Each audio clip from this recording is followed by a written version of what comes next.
আসসালামু আলাইকুম। আপনারা শুনছেন সংবাদ শিরোনাম। সাবেক স্পিকার জামির উদ্দিনের মৃত্যুতে স্পিকারের শোক। জানিয়ে দেব, এমপি মাসুদের জন্য মাঝ নদী থেকে ঘাটে ফেরানো হলো ফেরি যাত্রীদের ক্ষোভ।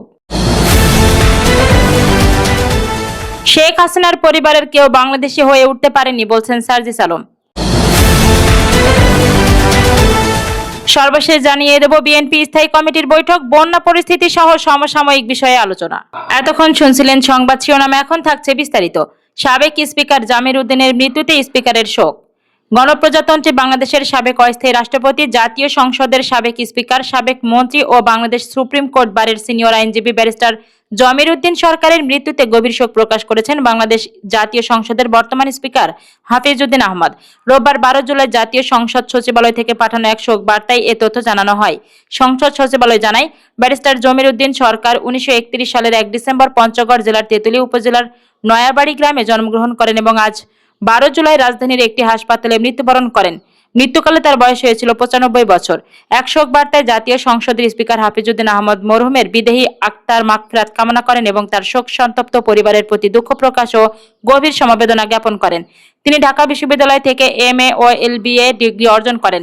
পরে 1961 সালে উচ্চশিক্ষার জন্য যুক্তরাজ্যে গিয়ে লন্ডনের লিংকনস ইন থেকে ব্যারিস্টার অ্যাট ল ডিগ্রি লাভ করেন। দেশে ফিরে আইন পেশায় যুক্ত হয়ে বাংলাদেশ সুপ্রিম কোর্টে সংবিধান, দেওয়ানি ও ফৌজদারি আইনে একজন খ্যাতিমান বিশেষজ্ঞ হিসেবে প্রতিষ্ঠা লাভ করেন। 2001 সালের 28 অক্টোবর থেকে 2009 সালের 25 জানুয়ারি পর্যন্ত অষ্টম জাতীয় সংসদের স্পিকারের দায়িত্ব পালন করেন ব্যারিস্টার জমির উদ্দিন সরকার।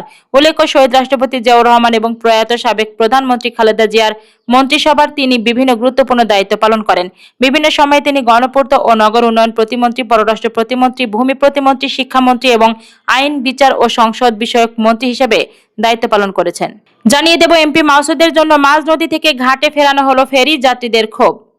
নোয়াখালীর হাতিয়া নলচিরা নৌপথে যাত্রী ও মালবাহী যানবাহন নিয়ে ছেড়ে যাওয়া একটি ফেরি মাঝ নদী থেকে ঘুরিয়ে আবার ঘাটে ফিরিয়ে আনার অভিযোগ উঠেছে। নোয়াখালীর 6 আসনের সংসদ সদস্য আব্দুল হান্নান মাসুদকে ফেরিতে তোলার জন্যই এমন সিদ্ধান্ত নেওয়া হয় বলে দাবি করেন যাত্রীরা। শনিবার 11 জুলাই বিকেলে নোয়াখালীর চেয়ারম্যান ঘাট থেকে নলচিরা ঘাটের উদ্দেশ্যে ফেরি ছেড়ে যাওয়ার সময় এই ঘটনা ঘটে।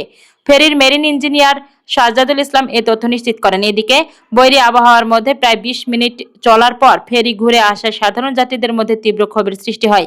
ফেরির মেরিন ইঞ্জিনিয়ার সাজ্জাদুল ইসলাম বলেন, ঘাট থেকে ছাড়ার আনুমানিক 10 মিনিট পর এমপির আসার খবর পেয়ে ফেরিটি ঘাটে ফিরিয়ে আনা হয়েছে। এমপি সাহেব আমাদের ম্যানেজারকে ফোন করেছিলেন। ম্যানেজার ফোন করে এমপি সাহেবকে নিয়ে যেতে বলেছেন। প্রত্যক্ষদর্শী ও ঘাট সূত্রে জানা যায়, নির্ধারিত সময় অনুযায়ী শনিবার বেলা 3:30টায় যাত্রী ও পণ্যবাহী যানবাহন নিয়ে চেয়ারম্যান ঘাট থেকে নলচিরা ঘাটের উদ্দেশ্যে রওনা দেন ফেরি মহানন্দা। ফেরি ছাড়ার প্রায় 20 মিনিট পর নোয়াখালী 6 আসনের সংসদ সদস্য আব্দুল হান্নান মাসুদ গাড়িতে করে চেয়ারম্যান ঘাটে আসেন। তিনি হাতিয়া যাওয়ার উদ্দেশ্যে ফেরিটি ঘাটে ফিরিয়ে আনার জন্য কর্তৃপক্ষকে নির্দেশ দেন। ততক্ষণে ফেরিটি ঘাট থেকে বেশ কিছু দূরে চলে যায়। সাধারণত চেয়ারম্যান ঘাট থেকে নলচিরা ঘাটে ফেরি পৌঁছাতে 1.5 থেকে 2 ঘন্টা সময় লাগে। জানা যায়, সংসদ সদস্যের নির্দেশে মেঘনা নদীতে ফেরিটি ঘুরিয়ে আবার চেয়ারম্যান ঘাটে আনা হয়। এরপর হান্নান মাসুদ তার নেতাকর্মীদের নিয়ে ফেরিতে উঠলে ফেরিটি দ্বিতীয়বারের মতো নলচিরা ঘাটের উদ্দেশ্যে যাত্রা শুরু করে। এই ঘটনার বিষয়ে আব্দুল হান্নান মাসুদ বলেন, আমি সংসদ সদস্য, সরকারি কাজেই আমার হাতিয়া যাওয়া জরুরি ছিল, তাই আমাকে ফেরিতে যেতে হয়েছে। তাছাড়া ফেরি তো ঘাট থেকে খুব বেশি দূরে যায়নি। ছাড়ার 1 মিনিটের মধ্যে আমি ঘাটে পৌঁছেছি। কিন্তু এ নিয়ে কুচক্রী মহল বিভ্রান্তি ছড়াচ্ছে। ঘাট ইজাদারের প্রতিনিধি মোহাম্মদ জহিরুদ্দিন বলেন, ফেরি ছাড়ার সময় নিয়ে কিছুটা বিভ্রান্তি ছিল, তবে বেলা 3:30টায় ফেরিটি ছেড়ে যাওয়ার প্রায় 20 মিনিট পর এমপি হান্নান মাসুদকে নেওয়ার জন্য সেটি আবার ঘাটে ফিরিয়ে আনা হয়। হাতিয়ায় ফেরি সার্ভিস চালু হওয়ার পর এ ধরনের ঘটনা এটি প্রথম। এ নিয়ে যাত্রীদের মধ্যে অনেক ক্ষোভ প্রকাশ করছেন। জানাবো, শেখ হাসিনার পরিবারের কেউ বাংলাদেশি হয়ে উঠতে পারেনি বলছেন সার্জিস আলম। জাতীয় নাগরিক পার্টির উত্তরাঞ্চলের মুখ্য সমন্বয়ক সার্জিস আলম বলেছেন, শেখ হাসিনা ও শেখ রেহানার পরিবারের কেউ মুসলিম কিংবা বাংলাদেশি হয়ে উঠতে পারেনি। শনিবার 11 জুলাই রাতে চাঁপাইনবাবগঞ্জ গোস্তমপুর উপজেলা রহনপুর রেল স্টেশনে এনসিপির আয়োজিত পদযাত্রা পরবর্তী সমাবেশে প্রধান অতিথির বক্তব্যে তিনি কথা বলেন। সার্জিস আলম বলেন, স্বাধীনতা পরবর্তী বাংলাদেশে শেখ মুজিবুর রহমান বাকশাল কায়েম করেন। তিনি 1972 থেকে 75 পর্যন্ত স্বৈরাচারী কায়দায় দেশ পরিচালনা করেন। তার মেয়ে শেখ হাসিনাও একই কায়দায় গত 15 বছর দেশ পরিচালনা করেন। সীমান্তে পুশিনের বিরুদ্ধে বর্ডার গার্ড বাংলাদেশ বিজিবি ও সাধারণ মানুষের প্রতিবাদী মনোভাবের প্রশংসা করে এনসিপি এই নেতা। একই সঙ্গে বিজিবিকে আরো শক্তিশালী করার আহ্বান জানান সার্জিস আলম। এর আগে সন্ধ্যায় রাজশাহীর গোদাগাড়ী থেকে সড়ক পথে রহনপুর কলেজ মোড় থেকে গণভোট বাস্তবায়ন, কর্মসংস্থান এবং সীমান্ত সুরক্ষার দাবিতে চলমান জুলাই পদযাত্রা কর্মসূচিতে অংশ নেন সার্জিস আলম। সর্বশেষ জানিয়ে দেব বিএনপির স্থায়ী কমিটির বৈঠক, বন্যা পরিস্থিতি সহ সমসাময়িক বিষয়ে আলোচনা। দেশের বিভিন্ন সময়ের বর্তমান বন্যা পরিস্থিতি সহ সমসাময়িক বিভিন্ন বিষয় নিয়ে বৈঠক করেছে বিএনপির সর্বোচ্চ নীতি নির্ধারণী ফোরাম জাতীয় স্থায়ী কমিটি।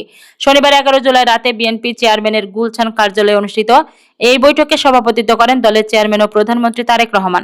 রাত 8টার দিকে শুরু হওয়া বৈঠক চলে রাত 9টা 50 পর্যন্ত। বৈঠকে দেশের সার্বিক পরিস্থিতি, চলমান বন্যা এবং সমসাময়িক বিভিন্ন বিষয় নিয়ে আলোচনা হয় বলে দলীয় সূত্রে জানা গেছে।